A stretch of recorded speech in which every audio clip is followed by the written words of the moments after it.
there will be a lot of engineers that are able to translate some of these harder to understand requirements or challenges that you maybe that are in a problem space that you're less familiar with into more actionable steps, like engineering steps, right? I think that that's going to be another area on both on the government side, developing requirements, and also on the industry side, kind of. There's a lot of change going on in the federal government right now, and it can be quite hard to keep up. So today, we're bringing you into the world of cybersecurity with Ryan Malani. Ryan is currently the COO of INflow, an emerging non-traditional government contractor supporting the Department of Defense and Intelligence community. And one of the first questions I do ask him is, break that down for people who might not be as familiar with what that means as he is. We cover how AI is transforming cybersecurity, the risks and opportunities of that transformation, and how the AI and overall tech ecosystem is evolving in DC. Plus, Ryan gives some tips to our future cybersecurity experts who are currently in school about how to stand out from the crowd. Let's get going. Welcome back to DC Decoded, a Gen AI podcast where we break down what happens when artificial intelligence meets the nation's capital. I'm your host, Sam Lee, part of the Gen AI DC chapter. Today we have with us Ryan Malani. Ryan is a software engineer and data scientist. He acquired a bachelor's in computer science and data science from Marymount University, where he supported multiple research efforts and was one of 7 undergraduate students to be part of the first ever Emerging Talent program at Netflix, before joining INflow Federal. At his current company, which is a government contractor, Ryan has solved internal data and program execution problems with software and external technology challenges for government customers. He now serves as the company's chief operating officer. Ryan, welcome to the show. Thanks so much for having me, Sam. Excited to be here. Of course, let's get started. So can you first just share a bit about your background and your path to INflow and now being COO? How did you get to where you are now? Sure. No, it's a good question. I would say my passion for computer science started out very early. My brother went to Thomas Jefferson High School in Alexandria. He was always bringing home these little Arduino projects and fun things to tinker with. I was in middle school at the time, and I just thought it was really cool to write code and mess around with these small computers and solve these different problems. It wasn't super apparent to me at the time that I really loved computer science and coding and solving these problems at the time, but as I kind of progressed through high school, went to college, I started out as an econ major, realized that I was really missing out on my passion of computer science since I was still doing all these side projects that involved coding. And so I decided to pursue it further. You know, as you mentioned in your introduction to me, I was lucky enough to be part of the Netflix Emerging Talent program. You know, I had met the CEO of INflow Federal through one of my previous roles in college and just stayed in touch with him, continued to reach out to him, and it came time that he needed someone to come in and help solve some of the internal problems that they were having from a data perspective. And I had some interesting solutions there and happy to chat about those in greater depth. But after joining, there were a lot of cool problems to solve from a software perspective, a data perspective. Was able to solve some of those, realized that I really missed having some of that sales flavor and being able to solve problems for other people as well. I noticed that there were a lot of challenges in the government space that I wanted to solve. So was fortunate enough to have the opportunity to kind of shift roles a little bit there. And here we are today. I've been able to continue growing with the company. They've awarded me a lot of opportunities to keep growing and do bigger things. Yeah, no, that's awesome. And I know that in the information you had sent over to me, you stated that INflow Federal is an emerging non-traditional government contractor supporting the Department of Defense and Intelligence community. So break that down for people who might not understand exactly what that means. So what does that mean? Yeah, no, I love it. So this is a big passion of mine. It's a big passion of all of ours at INflow, right? I think the traditional government contracting approach in the past was let's throw as many tools, as many licenses, as many people at a problem as we can. And I think that we're seeing a big shift in the culture aspect of government contracting today, where it's, hey, let's solve for mission outcomes. Let's partner with customers. Let's get deeply embedded in their problems. Let's bring commercial minds and folks that have solve very similar problems at scale in commercial companies to come solve these very hard, challenging problems in the defense space. While the incentives are a little bit different in both of those two spaces, the underlying problems that we face at scale are very similar. And so when we say, emerging non-traditional government contractor, it's, hey, let's bring in some commercial minds and let's take a slightly different cultural approach to solving problems in the government space, right? Let's sit right next to them. Let's embed with their challenges, and let's take a very product focused approach that you traditionally see in more of a commercial company to solve some of these problems. And this non-traditional approach you're talking about,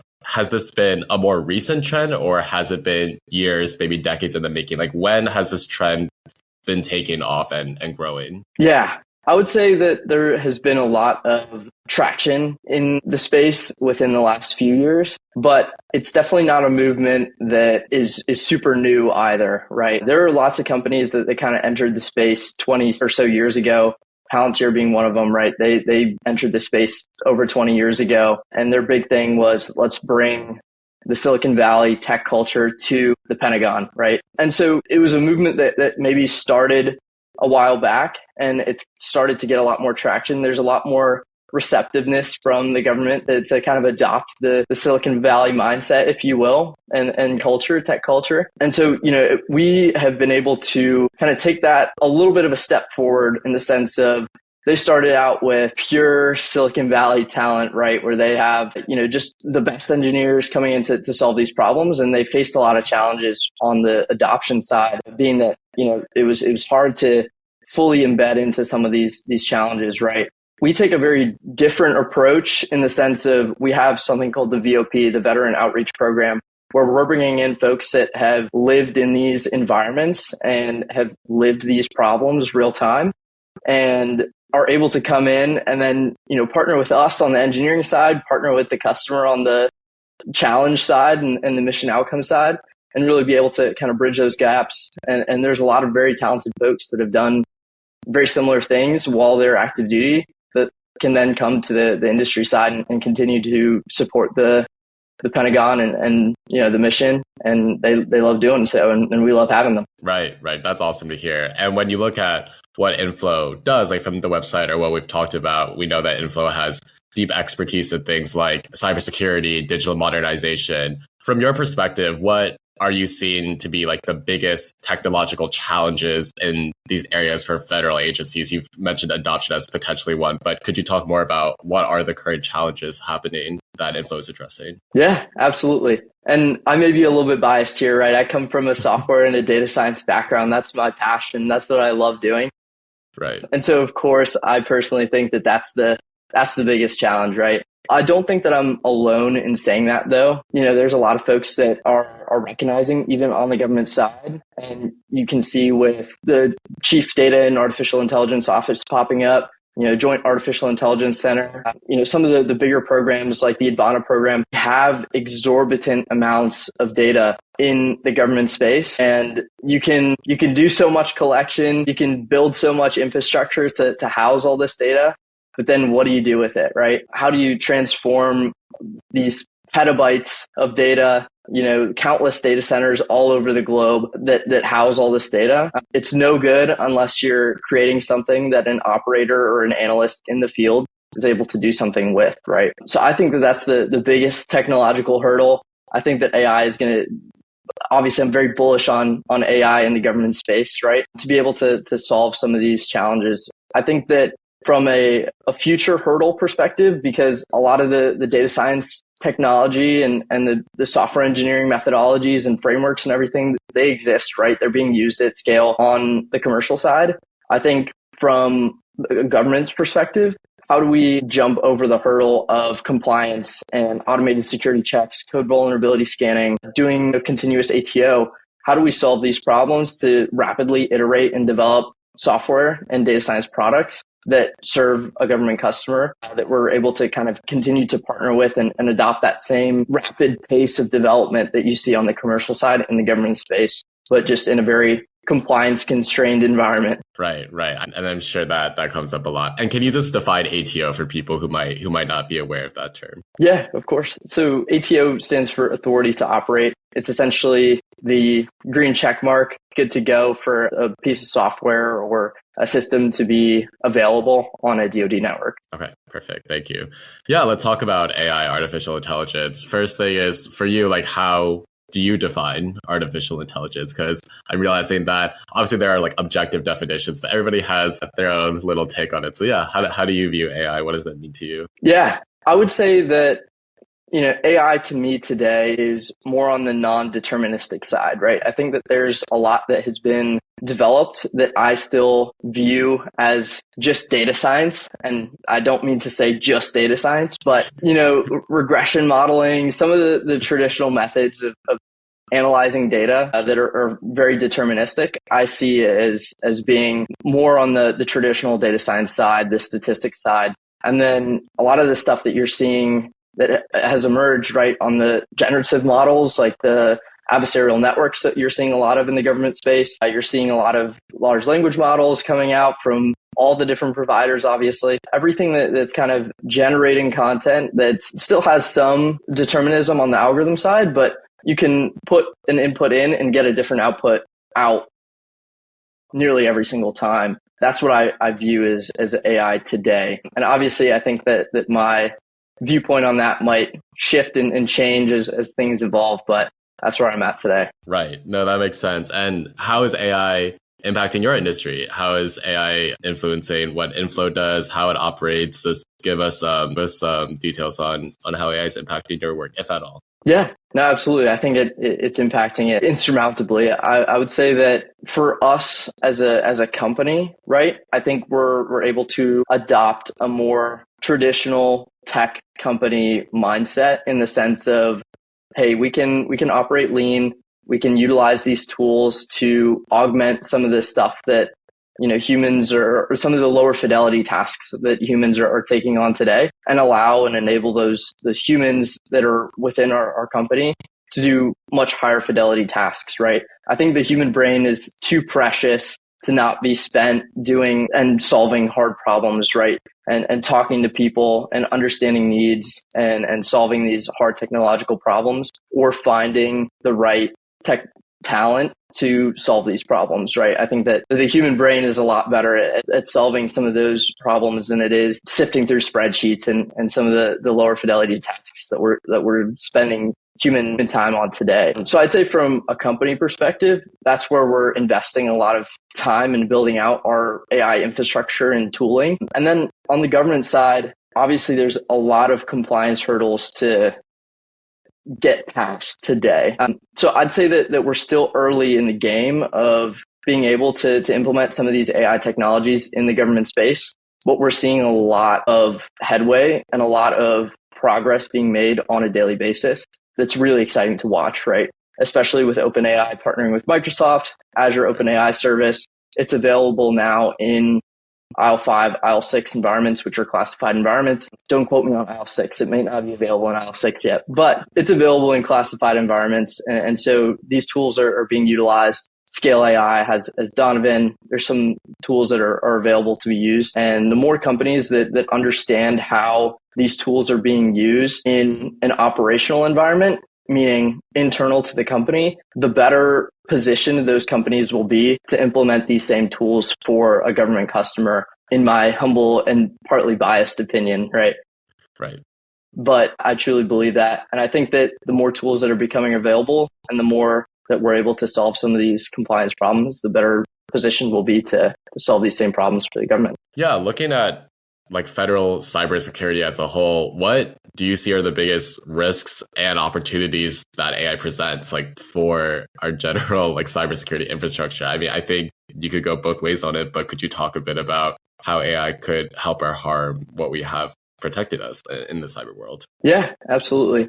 I would say that there's a lot of cool things that I've seen are being done on the red teaming side. So on the offensive side, there's a lot of really cool things that are being done today using AI. I won't talk too much about that. On the defensive side, the blue team side, I would say that there's still a little bit to be desired, right? In the sense of some of the vectors of attack that we see in the government space are better suited for humans that have kind of seen and been in that same environment for a while and kind of know what a vulnerability looks like for that specific environment.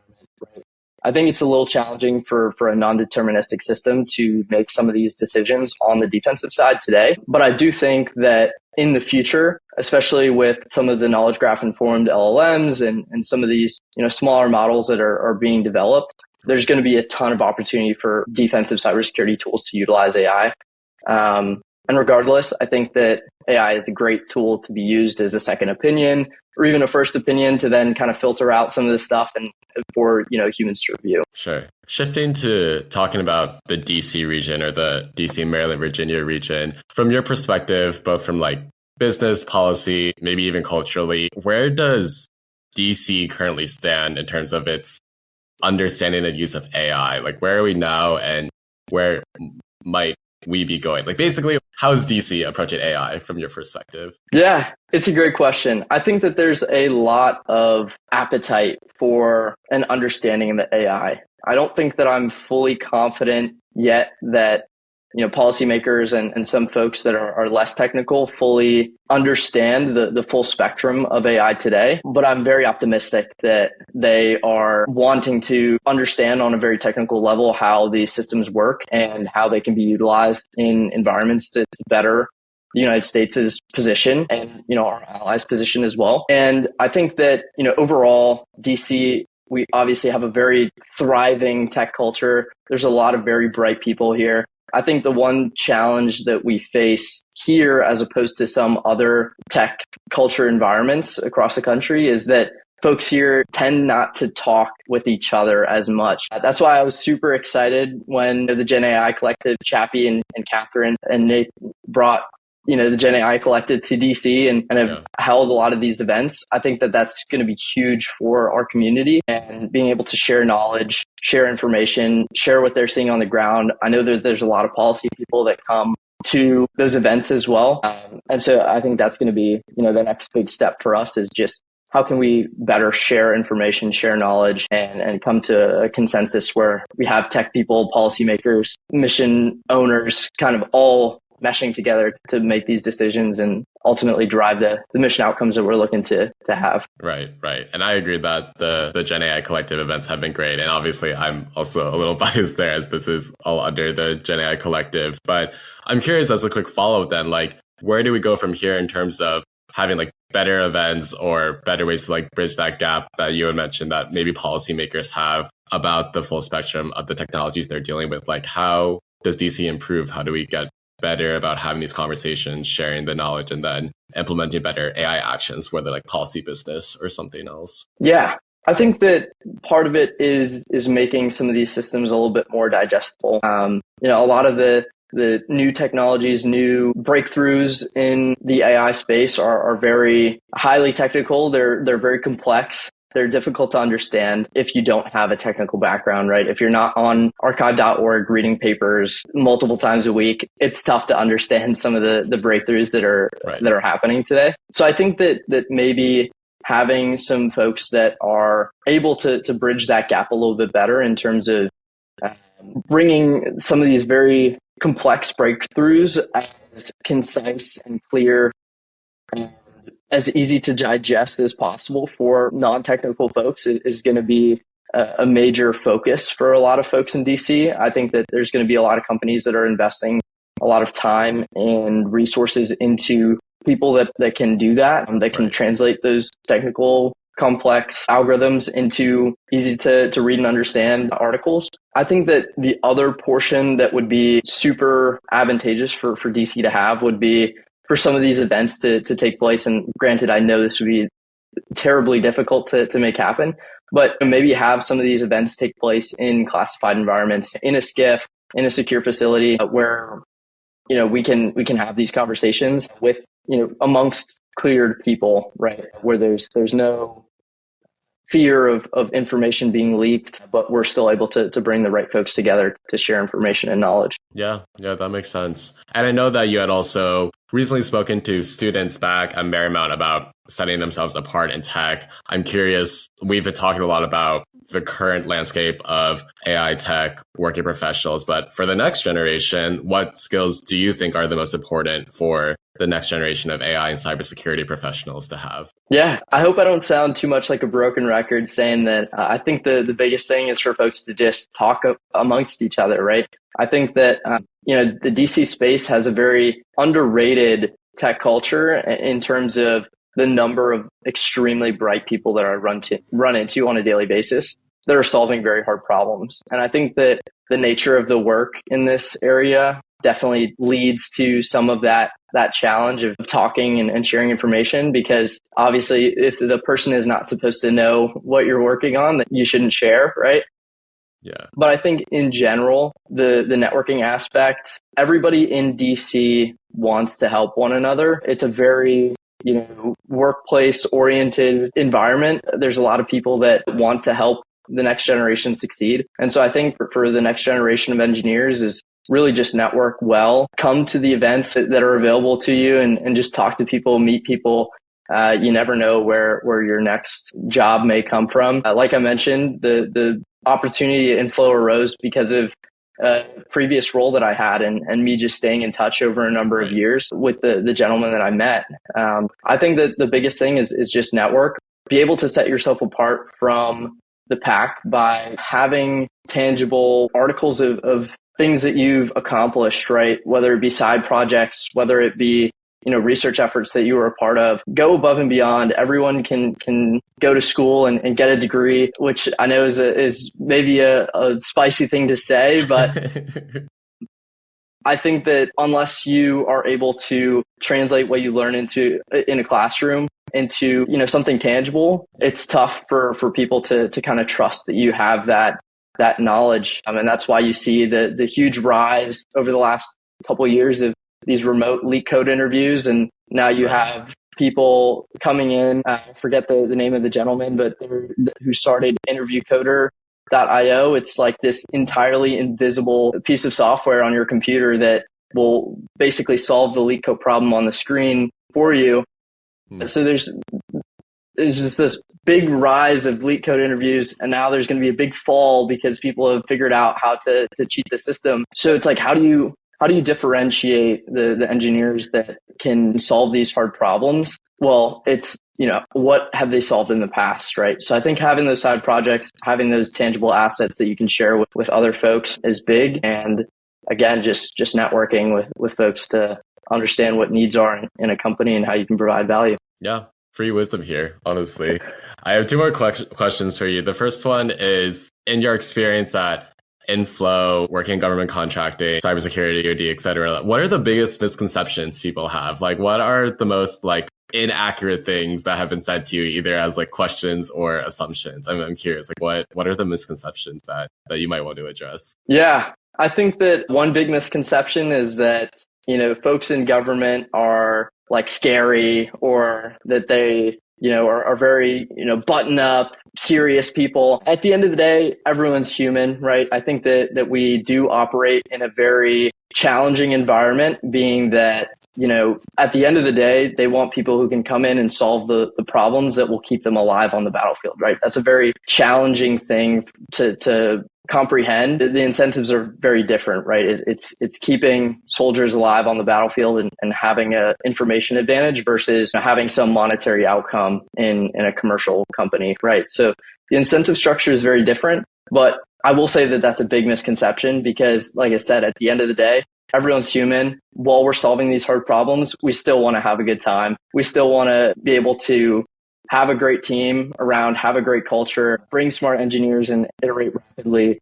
And there's a lot of Silicon Valley tech culture that's coming to DC and that are solving these government problems. And I think it's a really exciting time to be solving these problems. Yeah, that leads into my last question. What are you most excited about for the future of AI in your work, and maybe in general, what are you the most bullish on? Yeah, I think I'm most bullish on the fact that it levels the playing field in some ways of, you can be a 10x engineer by utilizing some of the AI tools in the right way, right? So I'm very bullish on that part of being able to kind of replicate yourself and operate, a leaner team and solve these problems without kind of the traditional bureaucracy that you see a lot of in the government space. So I'm very bullish on that. And I'm also very bullish on the fact that there will be a lot of engineers that are able to translate some of these harder to understand requirements or challenges that you maybe that are in a problem space that you're less familiar with into more actionable steps, like engineering steps, right? I think that that's going to be another area on both on the government side, developing requirements, and also on the industry side, kind of consuming those requirements and translating them into technical documentation or, product roadmap. So I think that both of those things I'm very bullish on. Yeah, I hope those things happen sooner rather than later because they sound great. This was great. Thanks, Ryan. I think that we covered a good amount of ground and really appreciate you taking the time. And I think that this will just be helpful for anybody who knows just less than you on this topic, which I assume is a lot of us. So thank you for your time. Again, this was great. Yeah, absolutely. Thank you, Sam, for the opportunity. And, I'm very excited for the future and would love to keep coming to the events and meeting more people. Yes, please do. That's a wrap for this episode of DC Decoded. I want to thank Ryan again for his time. If you enjoyed this conversation, make sure to subscribe to DC Decoded on your favorite podcast platform, whether that's Spotify, Apple Podcasts, or YouTube. And if you found this discussion valuable, we'd love it if you left a rating or review. It helps others discover the show. For more on the DC chapter of the GenAI Collective, upcoming events, and ways to get involved via collaborations or sponsorships, check out the links in the show description. Thanks for tuning in. We'll see you in 2 Wednesdays for the next episode.